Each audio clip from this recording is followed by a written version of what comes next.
We focus on history, culture, religion, art, social, and philosophy of Nusantara. Here, in the presence of Nusantara, we were made to be forgotten about the goodness of ourselves. Because negativity seems to be more interesting for us. Now, I'm Sutoyo Raharto and friends assist you to remind you, to awaken you that we still can find the gems of Nusantara. They are the great sights of Nusantara.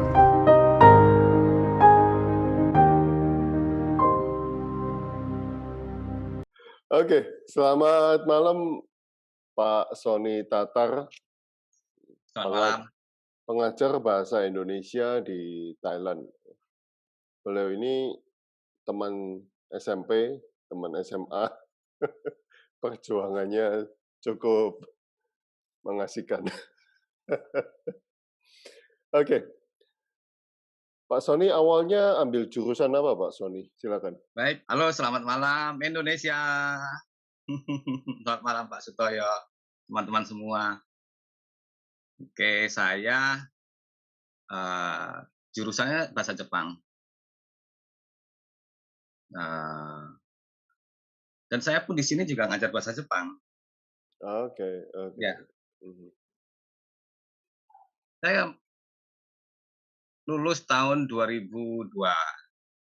Dari 2002, terus sempat juga kerja di Indonesia, di Jakarta, di Kudus, ya, di mana-mana lah. Terus ke Jepang juga, pulang dari Jepang, balik ke Indonesia sebentar, terus ada panggilan di Thailand ya, untuk ngajar bahasa Indonesia. Saya pikir, wah cocok banget ini ya. Siapa tahu saya menemukan pengalaman yang baru. Ini saya deal ke Thailand tahun 2014 waktu itu. Ya, dalam kondisi yang tidak tahu apa-apa tentang Thailand, pokoknya datang aja ke sini. Ya, karena saya punya teman sebelumnya yang saya ketemu di Jepang waktu itu, dia sahabat. Ya, orang ini namanya Torsak Romsomsa. Dia yang invite saya ke sini untuk bekerja sampai sekarang. Ya, bersyukur. Nah, waktu itu kedutaan Jepang atau universitas atau apa? Siapa yang memanggil Anda untuk ke Thailand? Kesempatan ini siapa yang memberi? Jadi waktu itu tahun 2014, berarti 7 tahun yang lalu ya. Thailand sedang gencar-gencarnya ASEAN. Jadi membuka apa ya? Membuka kesempatan free untuk trade ya? Bebas ya? Ya. Membuka kesempatan orang-orang Thailand untuk belajar tentang negara-negara di ASEAN. Ada Myanmar, ada Vietnam, ada juga Indonesia. Dan waktu itu saya punya teman sekerja yang seangkatan juga sama. Kami datang bersamaan. Dia ngajar bahasa Vietnam, ngajar bahasa Myanmar. Saya juga bawa bahasa Indonesia. Dan kita waktu itu kontrak selama 5 tahun.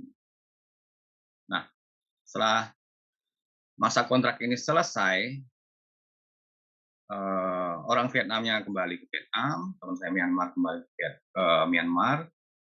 Nah, tetapi universitas di sini masih meng-hire saya untuk mengajar bahasa Indonesia dan juga Jepang. Jadi double.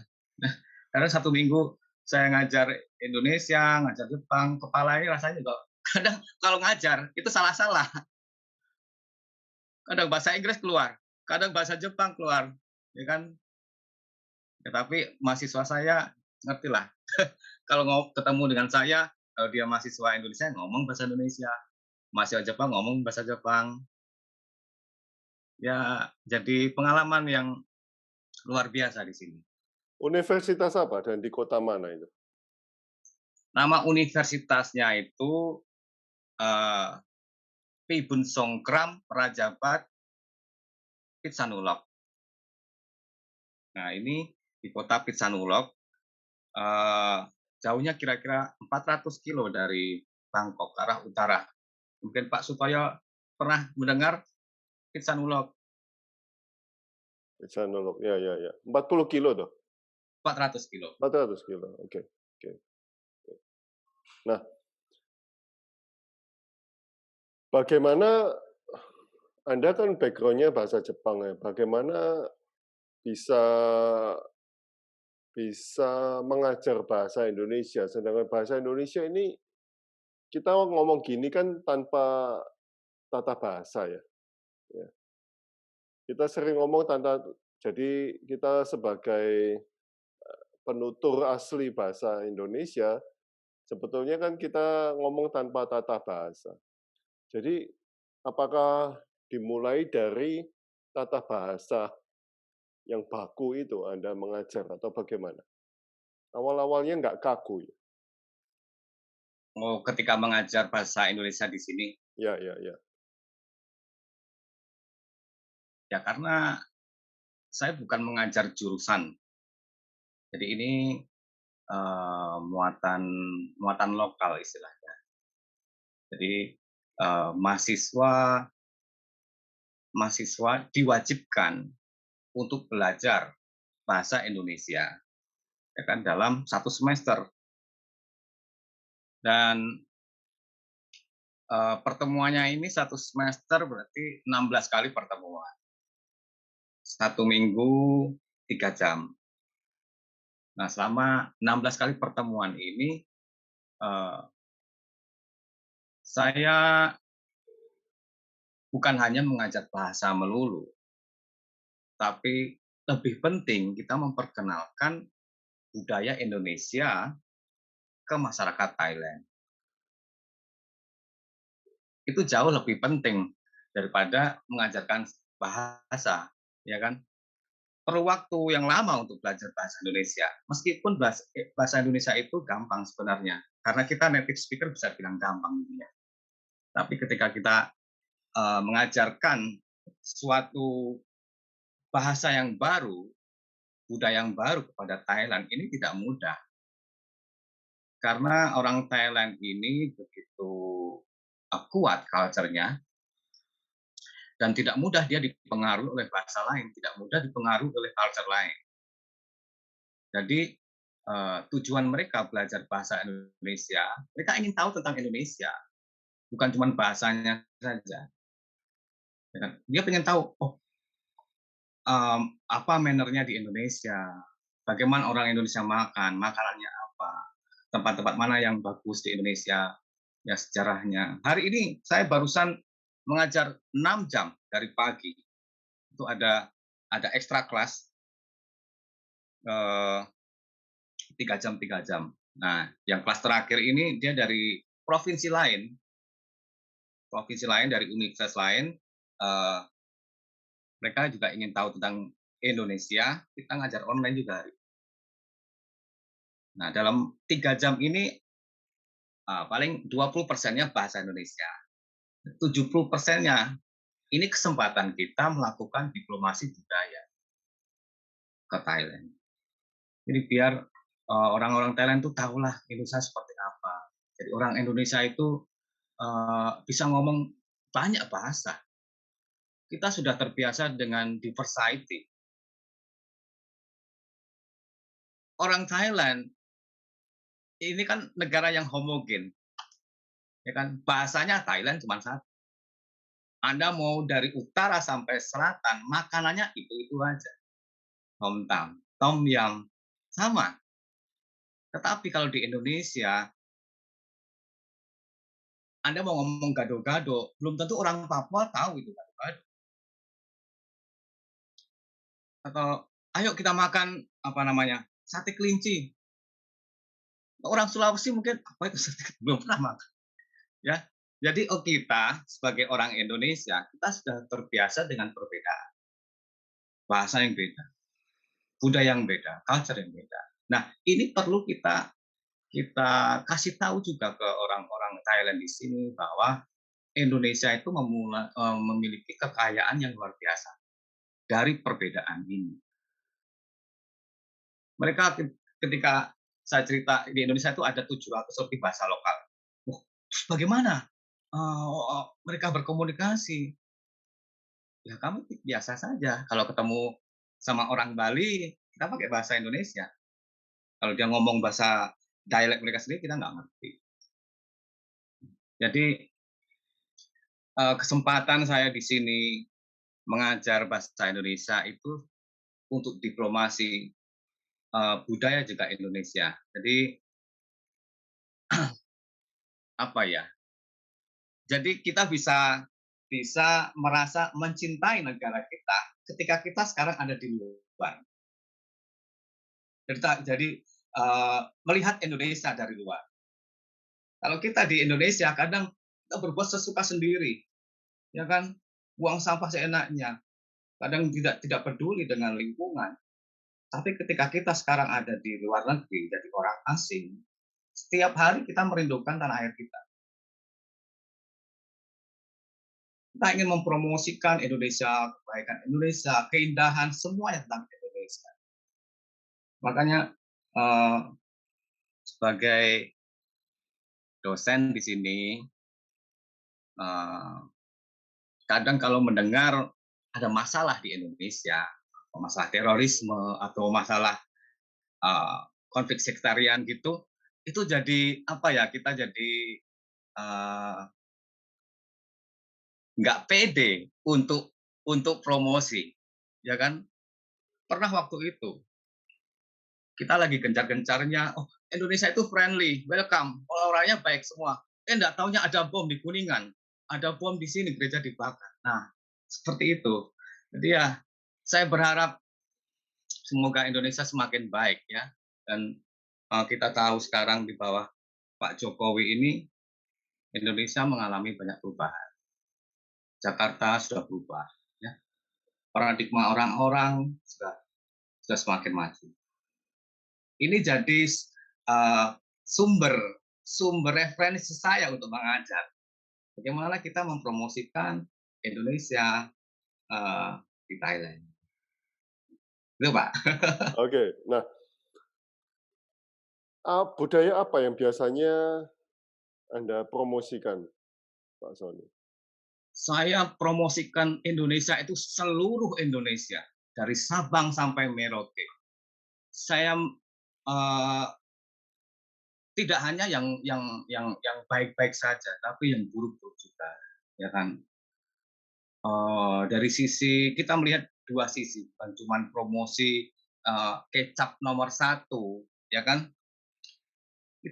Kalau kita ingin mengajarkan seorang, ya ajarkanlah apa adanya supaya mereka memiliki pemahaman yang baik tentang Indonesia. Jadi saya mengajarkan Indonesia dari Sabang sampai Merauke. Saya membuat aplikasi aplikasi online learning dulu jauh sebelum ada COVID ini ya. Sekarang kan orang-orang baru pakai online, okay? Online study, online learning. Saya sudah jauh-jauh dulu sudah membuat aplikasi ini. Jadi ya karena pada dasarnya saya juga ya, cinta NKRI itu pasti, ya kan? Saya ingin memajukan juga Indonesia di sini. Jadi saya ajarkan semua budayanya, kesukaan orang-orang Indonesia, ragamnya dari Sabang Merauke, tentang Aceh, tentang suku Dayak, Papua, Asmat, bagaimana kita mempunyai sekarang Indonesia jadi pemilik nikel nomor 1, itu good news sekali, ya kan? Jakarta sekarang sudah berubah total. Hari ini saya presentasikan tentang Jakarta, baru hari ini saya promosikan video tentang Jakarta. Kebetulan saya menemukan ada video bagus, dia menyuting Jakarta pakai aerial drone gitu, itu luar biasa. Baru hari ini selama 7 tahun. Dulu saya tidak punya keberanian, tidak punya percaya diri untuk mempromosikan Jakarta. Saya selalu bilang ke orang-orang, Jakarta, saya tidak suka Jakarta. Jakarta itu macet, kotor, orang-orangnya terlalu banyak. Tapi sekarang, ya sejak pemerintahan Pak Jokowi, ya banyak perubahan di Jakarta. Orang-orang, saya kurang begitu tahu ya orang-orangnya, tapi kita lihat lingkungan jadi semakin bersih. Jakarta jadi nomor satu, apa namanya, sustainable transportation kalau nggak salah ya, nomor satu di dunia, mengalahkan berapa puluh negara itu, luar biasa. Dan memang benar. Indonesia juga sudah jadi apa namanya, bisa produksi kereta, ekspor kereta ke Filipina, Bangladesh, bikin pesawat, bikin kapal perang, itu luar biasa sekali. Jadi sekarang tidak ada kesempatan buat orang-orang itu melihat Indonesia dengan kacamata yang buruk. Sekarang Indonesia punya fakta, punya realita yang bisa dibanggakan. Saya dulu cerita ke orang-orang mahasiswa saya, wah, saya tidak suka Jakarta karena Jakarta seperti ini kotor. Itu lihat apa namanya Kali Ciliwung seperti kotornya udah. Ya, iya teacher. Katanya Jakarta itu macet nomor satu di dunia. Betul. Tapi baru hari ini saya promosikan tentang Jakarta, bagaimana transportasinya, kereta dari bandara ke ibu kota itu sudah ada kereta khusus, ada free bus. Kemajuan seperti ini itu jadi sumber kita, resource untuk mengajar. Itu. Kalau dari budayanya, ya saya mengajarkan orang-orang kalau di Indonesia jangan pakai tangan kiri kalau ngasih sesuatu, ya kan, atau menerima sesuatu itu pantangan, ya kan. Kalau di Thailand Anda bisa menggunakan tangan kiri untuk kasih sesuatu atau menerima sesuatu, tapi jangan sekali-sekali di Indonesia. Ini masalah yang sangat sensitif. Bagi semua orang Indonesia tahu bahwa penggunaan tangan kiri itu tidak baik. Nah, manner-manner seperti ini perlu kita kasih tahu ke mereka. Mereka tanya, loh, kenapa nggak boleh pakai tangan kiri? Karena kami gunakan tangan kiri ketika ke toilet, kayak gitu. Oh iya ya, sama di Thailand juga seperti itu. Tapi sekarang orang-orang pun juga nggak apa ya namanya, ya bodoh amat pakai tangan kiri, tangan kanan sama aja. Iya, Thailand beda culture. Tapi di Indonesia, kamu jangan sekali-sekali kasih tangan kiri itu sama sekali tidak sopan. Nah, hal-hal seperti ini perlu kita kasih tahu juga ke mahasiswa sini supaya nantinya ketika mereka ke Indonesia itu mereka tahu adat istiadat kita. Nah, Pak Sony, mahasiswa jurusan apa saja yang diwajibkan untuk belajar bahasa Indonesia? Jadi seluruh fakultas di universitas saya itu diharuskan mengambil mata kuliah ASEAN, salah satunya bahasa Indonesia. Saya pernah mengajar mahasiswa Inggris, jurusan Inggris, mengajar bahasa Indonesia jurusan Chinese, Japanese, terus apalagi ya, government, local government, banyak sekali. Mahasiswa saya itu sampai sekarang ya, kira-kira sudah di atas 1.000 orang sampai sekarang ini. Per semester atau per tahun? Per berapa lama ini? Per 7 tahun berarti, sudah 7 tahun ini. Oke. Berarti satu kelas biasanya berapa siswa? Macam-macam, Pak. Jadi ada yang kelas besar. Jadi kelas besar ini gabungan dia dari jurusan, misalnya jurusan Inggris, Chinese, Jepang, itu bisa sampai 200 lebih, ya kan. Pernah waktu itu eh, online, teaching online, dengan 200 mahasiswa, bayangkan. Saya gunakan Google Google Meet, ternyata ada limit ya, 100 member saja. Akhirnya saya pakai aplikasi yang lain. Untuk kadang eh, cuman 25, 50, macam-macam.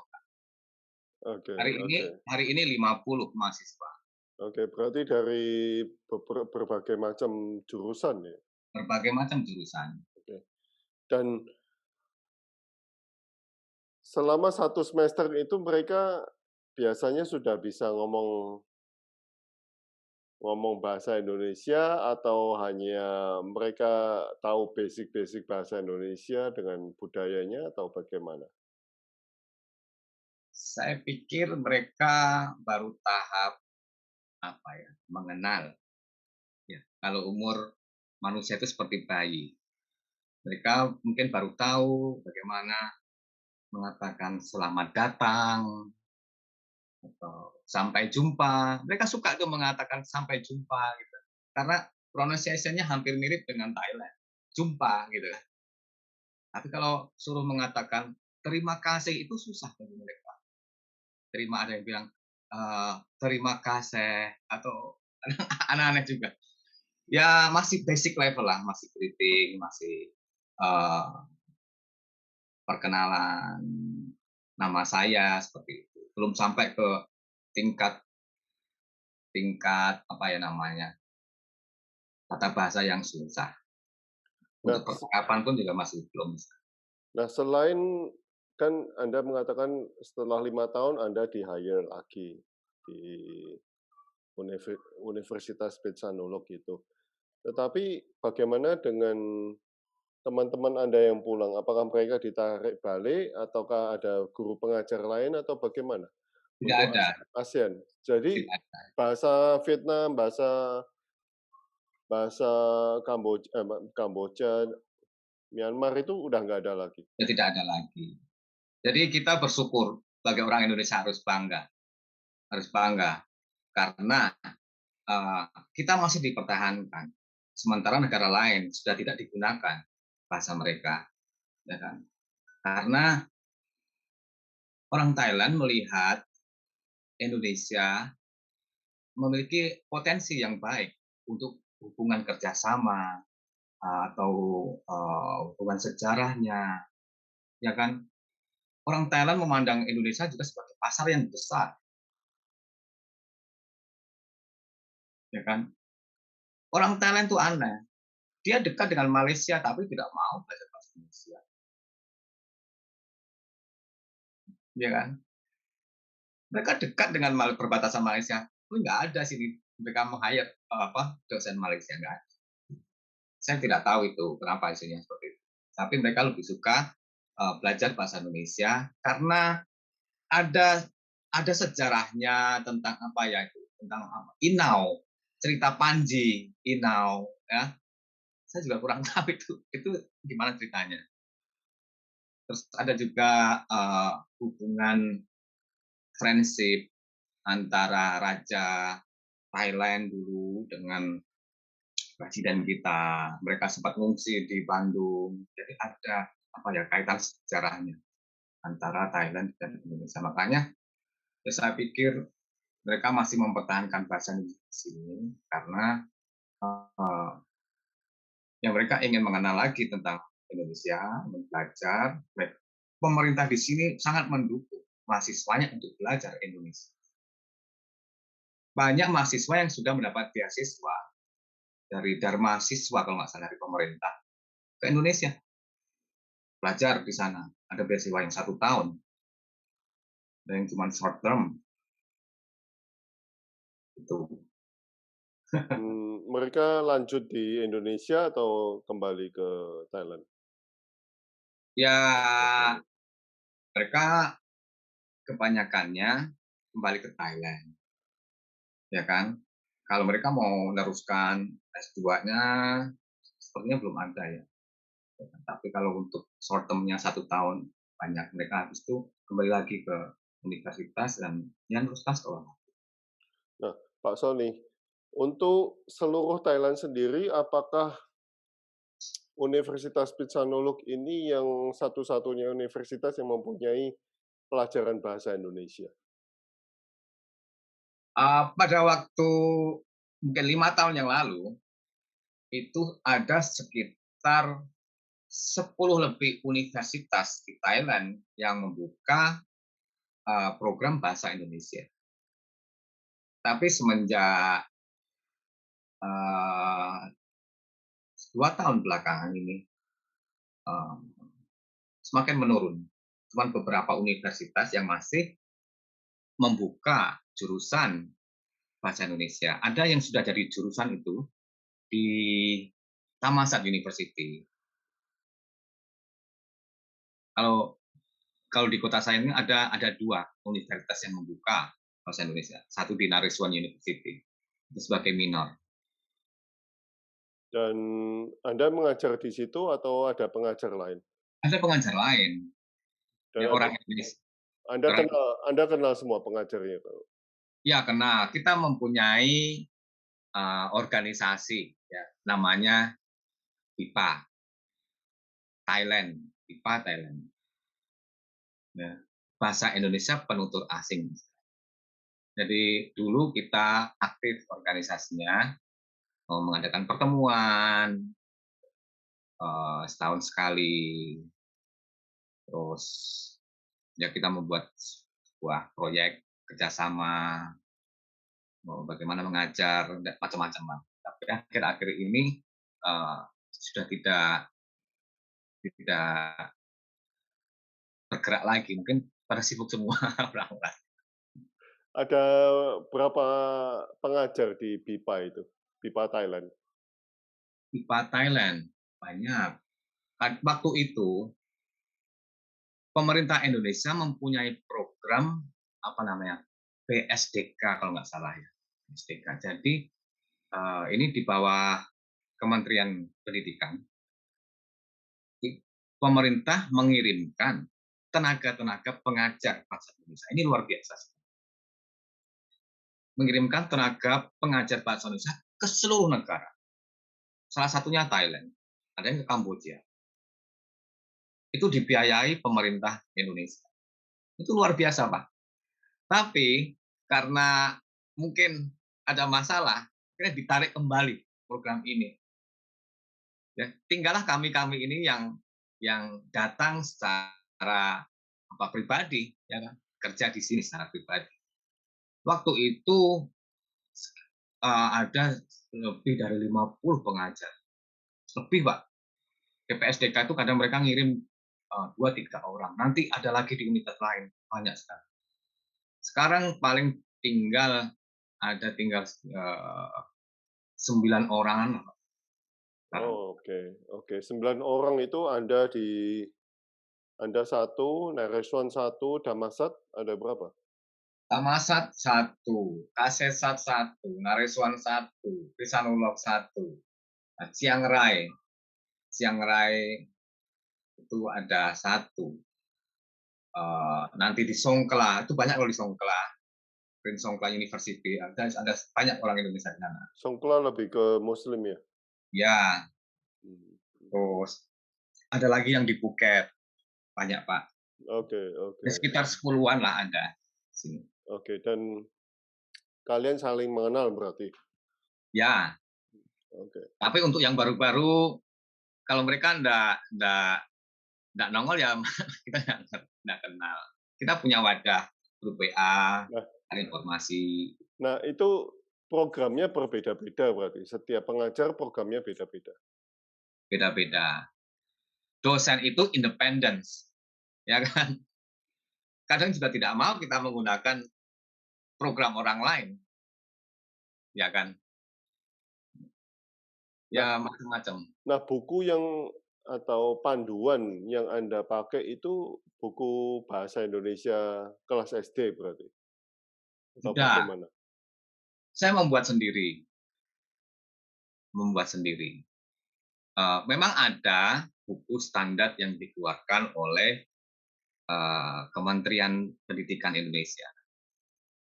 Tapi ketika saya buka bukunya, kurang serp isinya, ya kan? Dia lebih cenderung ke subjektivismenya ada di sana. Dan saya tidak suka yang seperti ini. Terus materinya juga terlalu banyak. Bukunya tebal. Jadi untuk mengajar selama 16 kali pertemuan itu terlalu banyak. Dan lebih baik saya membuat sendiri saja. Orang saya native, ya kan? Saya bisa mengajar apapun tentang Indonesia. Jadi ini kesempatan saya di sini juga untuk mengembangkan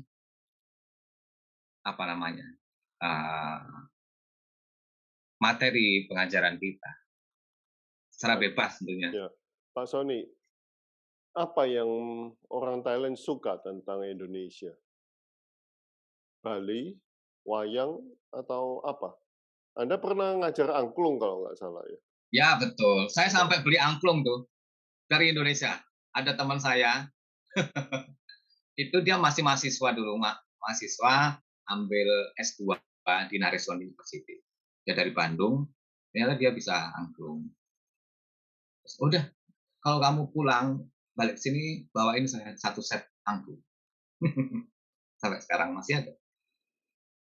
Oke, dan apa yang orang Thailand suka tentang Indonesia? Sekilas begitu, kalau kita tanya siswa Anda, apa yang kamu suka tentang Indonesia? Gurunya, mungkin dosennya? Kalau personal itu mungkin subjektif ya. Tapi mereka jelas sangat mengenal atau sangat mengenal tentang Bali. Karena satu, bahasa, ya kan? Mereka berdoa pakai bahasa Bali katanya. Ya kan? Nah, kalau mereka ditanya tentang Indonesia, apa yang kalian tahu tentang Indonesia? Bali, dia bilang. Mereka nggak bilang Bali. Mereka pasti ada intonasi Bali, nah gitu. Oke. Oke. Bali memang terkenal di mana-mana, bukan cuma orang Thailand, teman saya di sini banyak dari luar. Ya, Indonesia terkenal akan Bali. Oke. Nah, kontrak Anda berarti masih ada 3 tahun lagi, Pak Sony? Saya itu dulu dikasih tahu seperti ini. Kalau kamu kerasan di sini, ya kamu teruskan kerja di sini. Kalau mau, bahkan sampai pensiun silahkan. Ya kebetulan saya punya teman sahabat orang Thailand. Jadi ya mereka inilah yang bantu saya kalau ada apa-apa di sini, backup saya juga, dengan support saya di sini. Bisa terus di sini ya karena kita punya koneksi, punya teman. Ya, mau gimana pun bekerja. Kalau kita punya koneksi, itu lebih aman, lebih support ke kita. Jadi waktu itu saya di Jepang, itu punya program yang sama dengan orang Thailand. Nah, waktu itu dia barusan sampai di Jepang, terus mungkin dia senang sekali ya, baru pertama kali ke Jepang, banyak minum sake di Jepang, mabuk malam, terus naik kereta pulang, keterusan, harusnya turun di stasiun A, dia turun di stasiun mana itu di daerah Osaka, nggak punya uang, nggak punya uang, terus malam-malam sekitar jam 2 malam, Sony, ngapain kamu malam-malam telepon? Tolong aku keterusan sampai Osaka ini, mau pulang nggak punya uang. Oke lah, kamu pulang aja sekarang, mau naik taksi aja, silahkan. Kemudian kamu pulang sampai apartemen. Oke. Nah, dari inilah orang-orang Thailand itu selalu mengingat tentang ini. Kalau dia cerita di mahasiswa di sini, "Dulu saya pernah pinjam uangnya Sony Sensei gini." Nah, inilah ya persahabatan. Kita membuat persahabatan, membangun persahabatan dari Jepang sampai ke sini, jadi kekeluargaan yang luar biasa. Kalau ada apa-apa ya saya pasti diundang ke keluarga mereka, makan bersama minimal. Oke, oke. Teman-teman, Pak Pol, Pak Muslim ada yang mau bertanya? Silakan. Tidak ada yang ditanyakan, cuma saya dari tadi terkagum-kagum, luar biasa ini. Pak Sony-nya mengajar sekaligus memperkenalkan budaya Indonesia ke Thailand. Itu luar biasa sekali. Salut. Terima kasih Pak Paul. Salam kenal. Oke. Salam kenal. Ya, oke. Nah, berarti untuk rencana Anda untuk ke depan mau balik Indonesia atau ke Thailand masih belum tahu, Pak Sony? Saya tuh pengen pulang sebenarnya, ya kan? Saya pengen pulang. Seenak-enaknya hidup di negeri orang masih lebih nikmat di negeri sendiri, di Salatiga. Tapi belum tahu kapan. Belum tahu kapan, ya karena tanggung jawab di sini pun juga berat juga ya.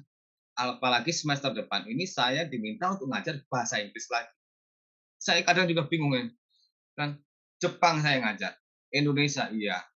Bahasa Inggris nih semester depan saya disuruh ngajar bahasa Inggris ke mahasiswa bahasa Jepang yang ingin training. Kenapa harus saya? Saya bukan dari jurusan bahasa Inggris.